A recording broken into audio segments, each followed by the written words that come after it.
We are delighted to have a very, very special guest today, Robert Kennedy Jr. Just the name Kennedy. I grew up in Crown Heights as a kid with John F. Kennedy and with Robert's father, Robert Kennedy. In fact, the first political speech I ever watched as a little kid, I didn't live in that neighborhood, going to Fulton and Nostrand Avenue because I knew that Robert was going to be there. And here I am, and this is an all-black neighborhood, and I'm wearing yarmulke. I'm a young kid, but I wanted to listen to Robert Kennedy. There was something about him that was magical, that was beautiful. And as I discovered, he was an amazing, amazing friend of the people of Israel and the Jewish people. So thank you so much for coming to the house, to being with us. I appreciate the opportunity for us to have a real meaningful conversation. We spent some time with you before this interview, and everybody likes you, and you're a sweet guy, and so on. But we got to deal with what we call, and I'm sure you know this, tachlis, bottom line, some stuff that's really important to a lot of people. So let's start immediately. There are some things that you have been involved in that in a sense are shocking to people like myself, to people who care deeply about anti-Semitism, and you do as well. You're meeting with Farrakhan. I mean, he's probably the number one hater in America. Not only hates Jews. I mean, we don't have enough time to go through all the nasty, miserable things that Louis Farrakhan has said about the Jewish people, but also against white people, also against gay people.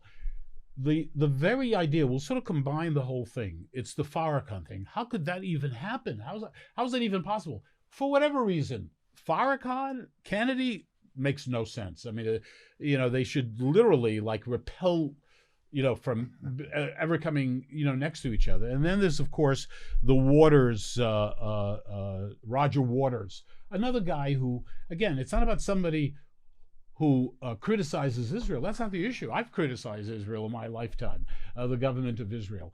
But this is a guy who is an anti-Semite. This is a guy with a passion of hate towards the state of Israel and the people of Israel, and having anything to do with a guy like him. And then most recently, the comments about on COVID with the Ashkenazi Jews and so on and so forth. I need you to sort of put it together and to say to the hundreds of thousands of people who are going to see this, and maybe even more, you're a good guy. How did that happen?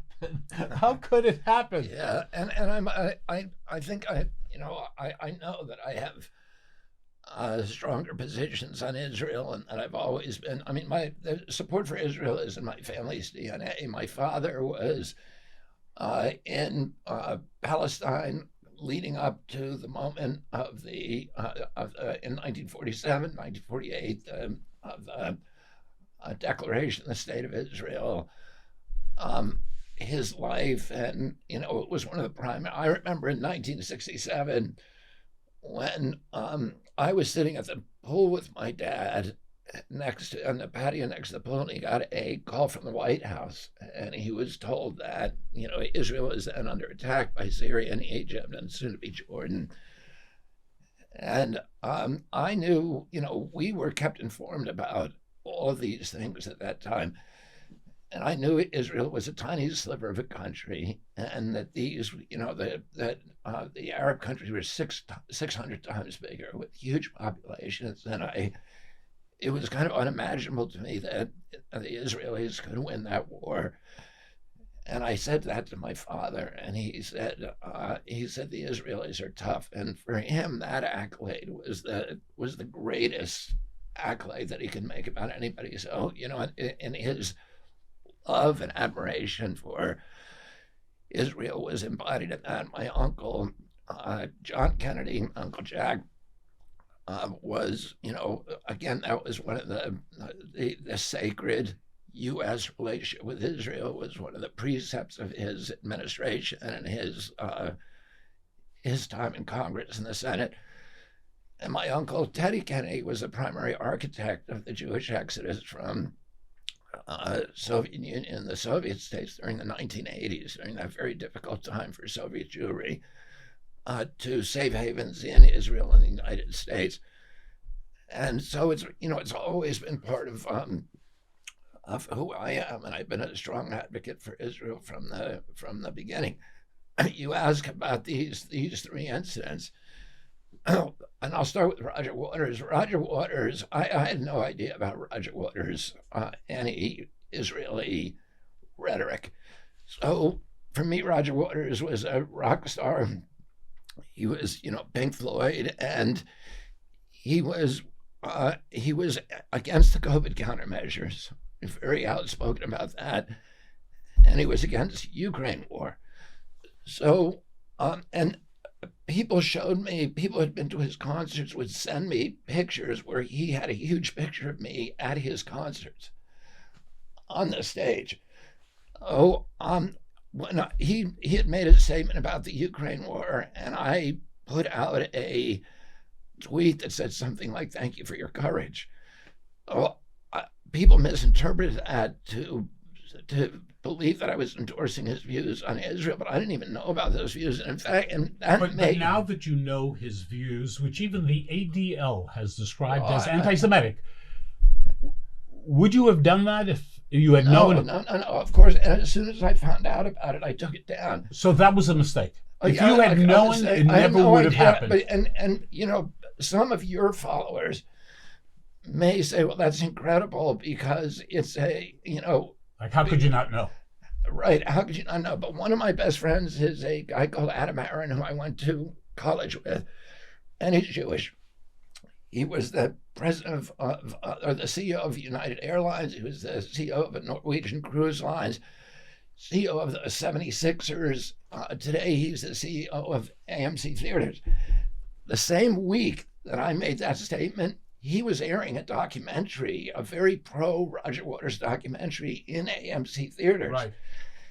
And he got hammered even worse than I did.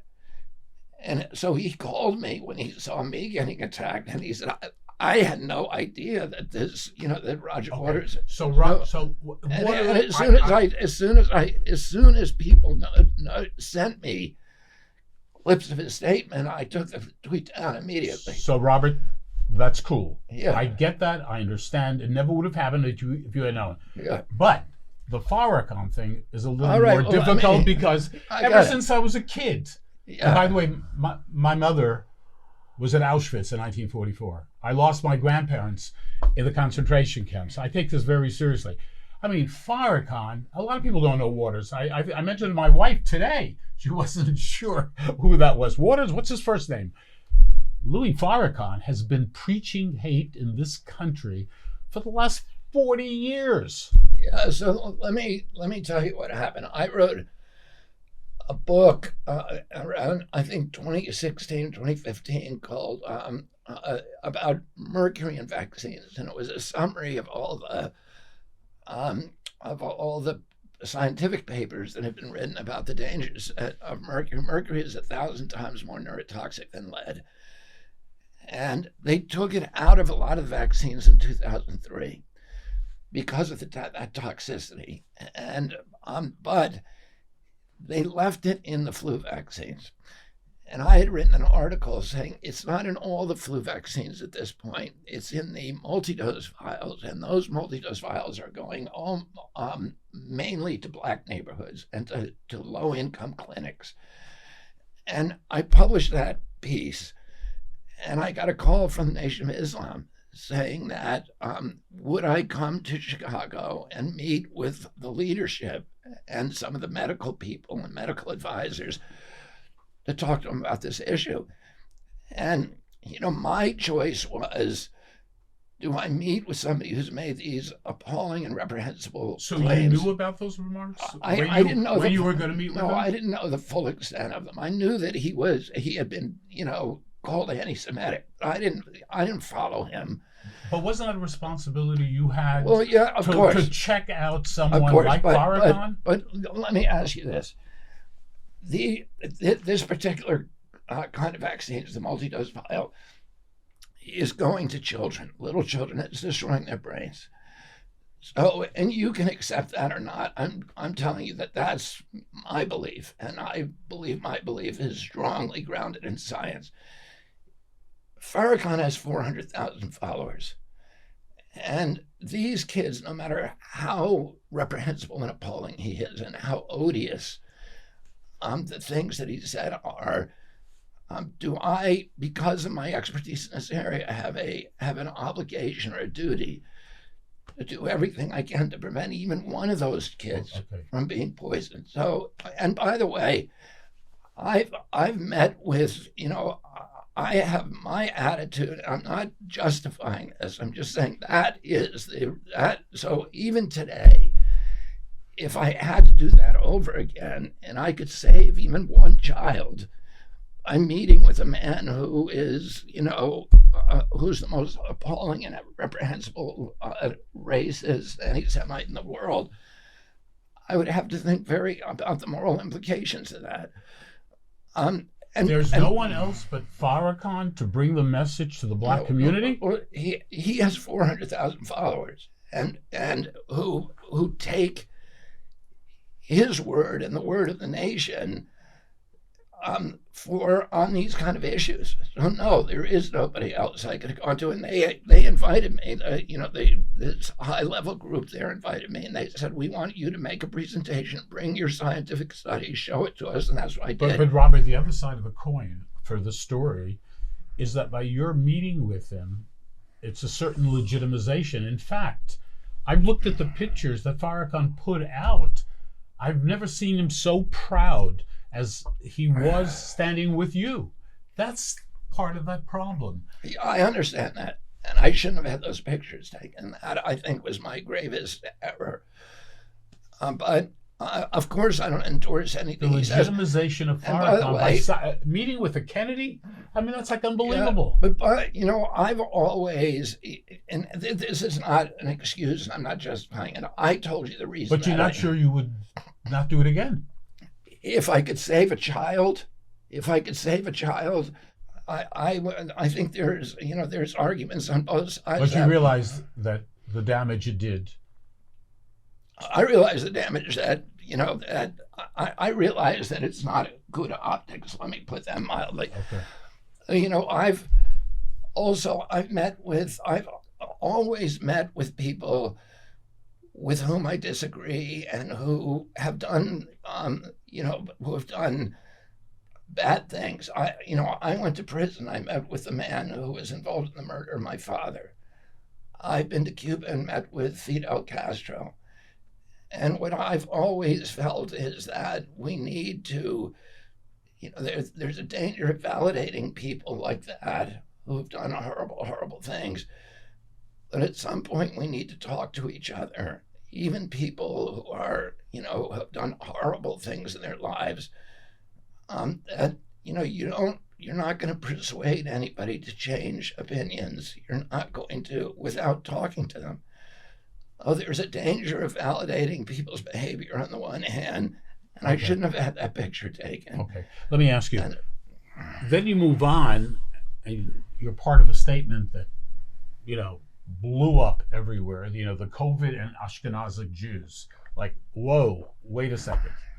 Yeah, and we need to talk about bioweapons. I know a lot now about bioweapons because I've been doing a book on it for the past 2.5 years, and the technology that we now have to develop these microbes, we've put hundreds of millions of dollars into ethnically targeted microbes.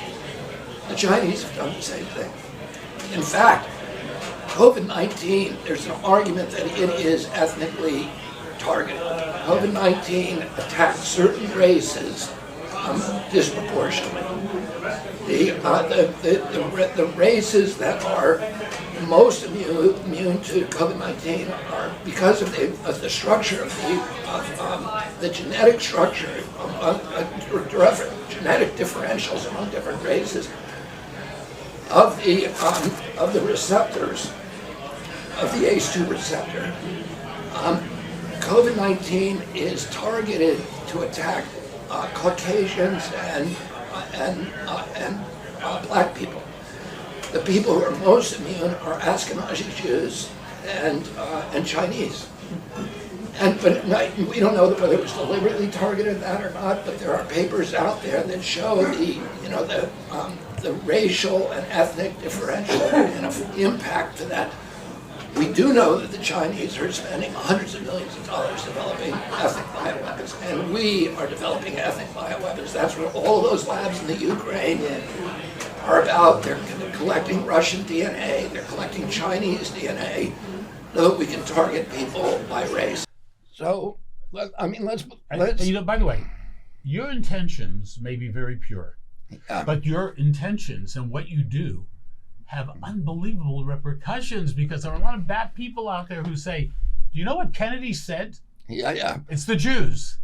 Yeah, well, of course I didn't say that, but, and I can tell you this, that I've never made an anti-Semitic statement in my life, never uttered any word that came out of my mouth that was anti-Semitic. But what about the damage of this statement? I understand, and let me give you the background on that. I was with a group of people who we were told it was off the record, that they said it was Chatham House rules, so nobody talked. The only reason I'm saying that is because I probably wouldn't have mentioned this study if it was a public event, because, there's so many people out there who are ready to pick up any kind of evidence of it, to reinforce blood libels. And this is true throughout history. Right. They take a little grain of Precise. truth. That's exactly what and turn it. So I know enough about that history, of the blood libels that created the pogroms from Spain to Germany to Russia to Romania to Poland. So what do you want to say specifically to the Jewish people regarding that statement? You're explaining. You thought. The old story, I didn't know the mic was on, but it's out, it's there. Yeah, and I'm not making that excuse. I'm just telling you that I would not have talked about that statement in a public forum because of the misuse. But I was told it was a private conversation, and here's what I was talking about. Right? I was talking about the fact in 1973 we signed a bioweapons treaty. Nixon signed it. And unilaterally ended all bioweapons research. And then in 2002, the Patriot Act was passed that canceled that treaty. So we've been in a bioweapons arms race since, and there's now all this synthetic biology and CRISPR technology and genomic engineering technology that is allowing the proliferation, the development, and the research on really horrific new kinds of bioweapons, including ethnic bioweapons, which the U.S., Russia, and China are all working on, bioweapons that can be targeted to kill certain races, which is something we all should be concerned about.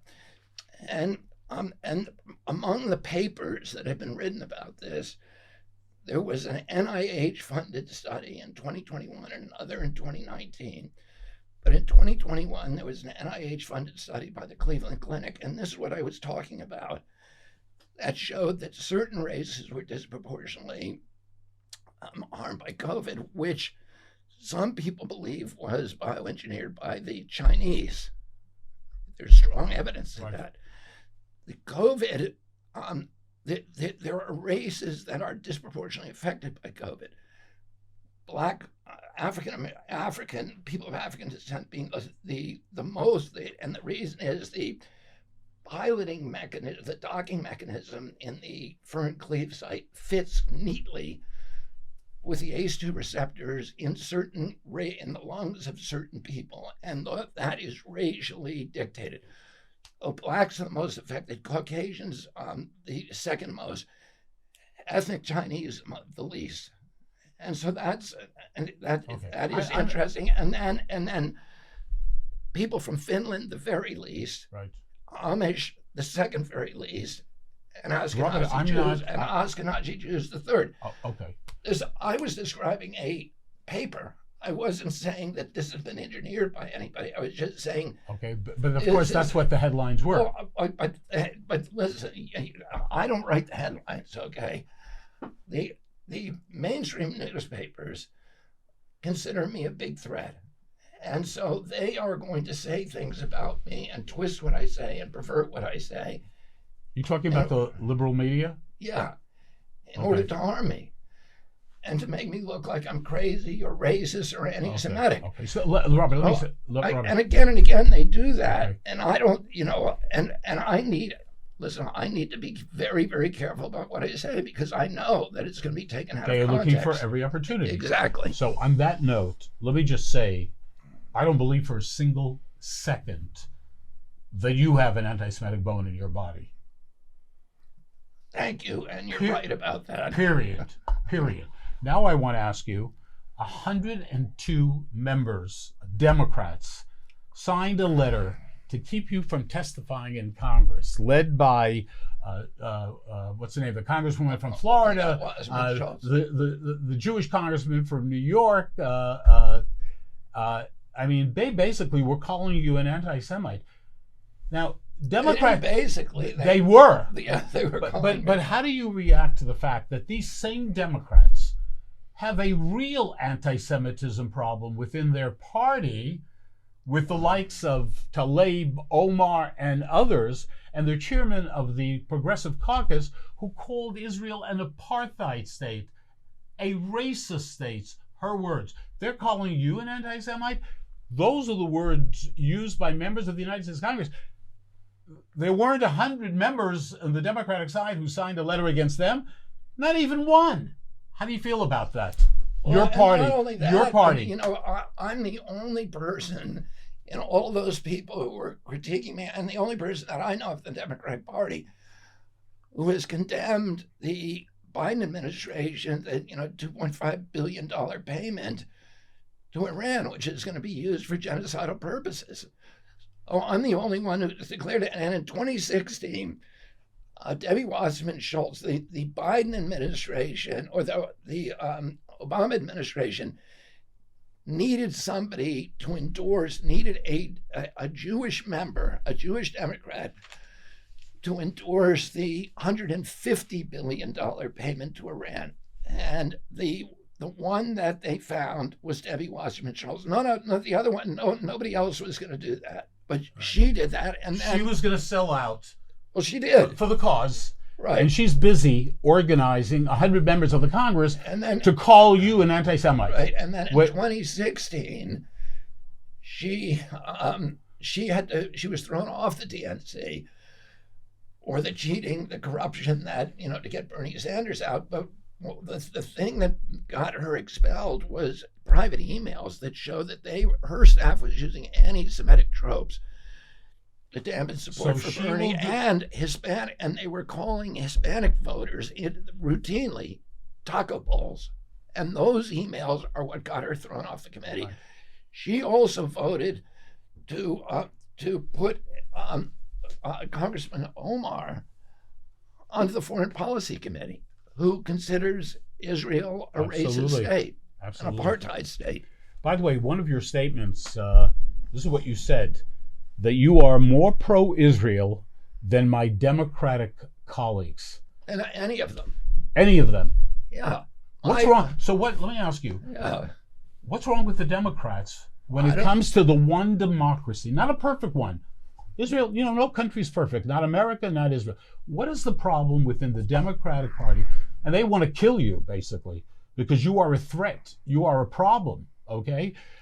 What is it with the Democratic Party that they are ready to betray the one democracy in the Middle East? Look, I just came back from Jerusalem. I was walking the streets of Jerusalem with my wife. There were Arabs shopping right next to me at the same store I was shopping. No one looked at them. No one cared. No one was interested. Every single time. Every time I walked the streets of Israel. Now, are there problems? Yes. But what is it with the Democratic Party? And I'd like you're running against Biden.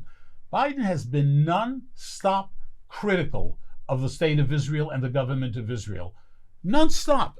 Literally every other day saying negative things about the prime minister and so on. How do you feel about that? I mean, we are involved in the internal affairs of the state of Israel. Like, whoa, wait, what's going on here? Yeah, I want to hear what you have to say about Biden on that. I think the Democratic Party has lost its soul, it's lost direction, it's lost its moral compass. It has, it's abandoned its bedrock commitment to free speech. It's trying to censor me at a censorship hearing. It's become the party of war, and it's become the anti-Israel party. And I want to remind you of something. In 1992, after the you said the anti-Israel party? Yeah, is that what you said? It is becoming the anti-Israel party. The Progressive Caucus is anti-Israel. They look at Israel. Their narrative is that Israel is an imperial state perched on, an oppressed indigenous population of Palestinians. There's no understanding of the history at all. It's been a complete memory hole of how we got to where we are today. And the moral position that Israel has taken in every transaction, as you say, Israel's not perfect. I don't co-sign everything that Prime Minister Netanyahu or the Likud does. You can criticize Israel legitimately without being anti-Semitic. Right, of course. Here's where you cross that line when you criticizing Israel using a different set of standards than you use. Well, like the BDS movement. Yeah, exactly. But because there's no BDS movement for China, there's no BDS movement for any other country in the world except the Jewish state. Right, and I got to remind you this: in 1992, following the Oslo Accords, one of the provisions of the Oslo Accords is that it allowed Palestinians to move freely from Israel to Palestine, and people anticipated that hundreds of thousands would want to go, to those to the open landscapes of Palestine and resettle. 4,000 went. Why? Because nobody wanted to live in Palestine under Arafat, who is torturing people, killing people, where there's no democracy. The judicial system is fixed. The economy is based on bribes. Arafat died a billionaire. His wife is a billionaire. Right. Whose money is that? Abbas, whose money is Mahmoud that? Abbas probably has $700 million.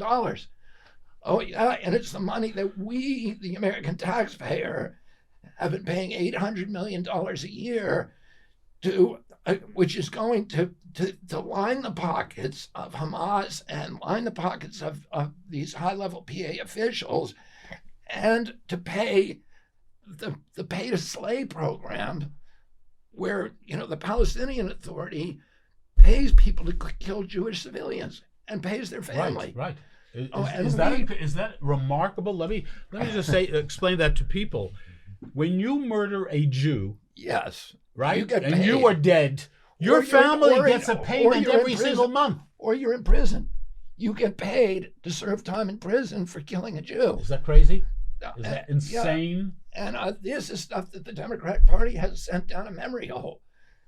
And the entire history, Israel, first of all, after the Ottoman Empire collapsed. First of all, the Arabs during the Ottoman uprising were on the side of the Ottomans. They lost the war. Right. And then, the League of Nations and Woodrow Wilson, after that war, took what they called the British Mandate, which was the part of the land of Palestine, of all of Palestine and Judea.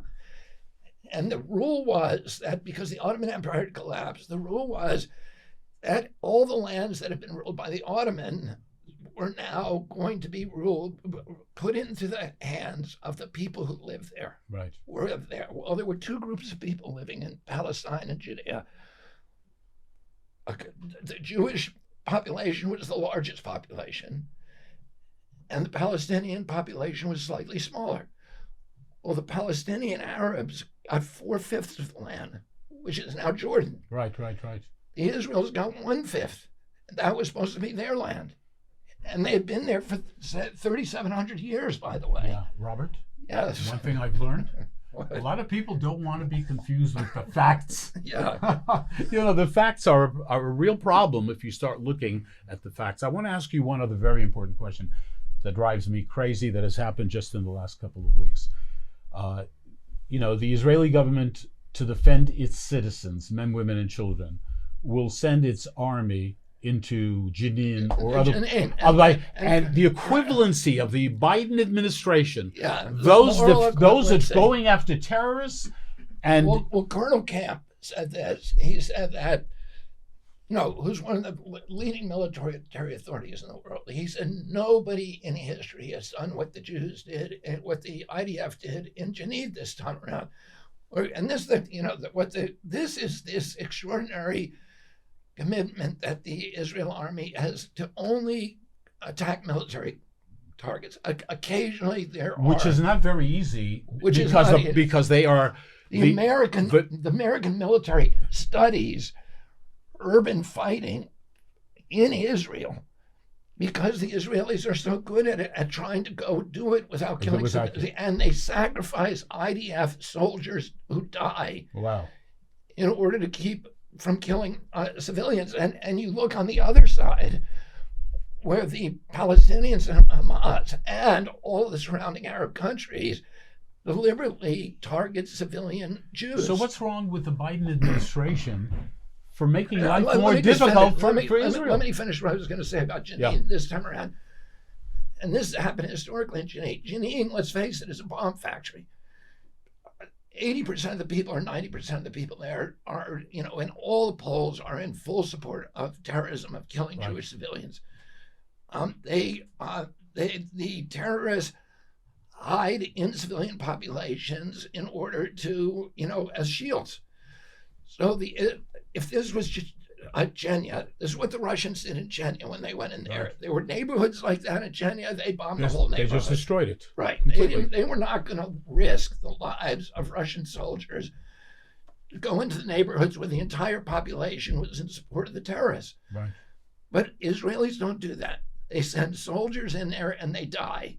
And this time around, they sent the soldiers into Jenin. They killed 12 terrorists and not a single civilian. Colonel Camp said there's been nothing like that we know of in history. Right. And in spite of that, you have the Biden administration on the record.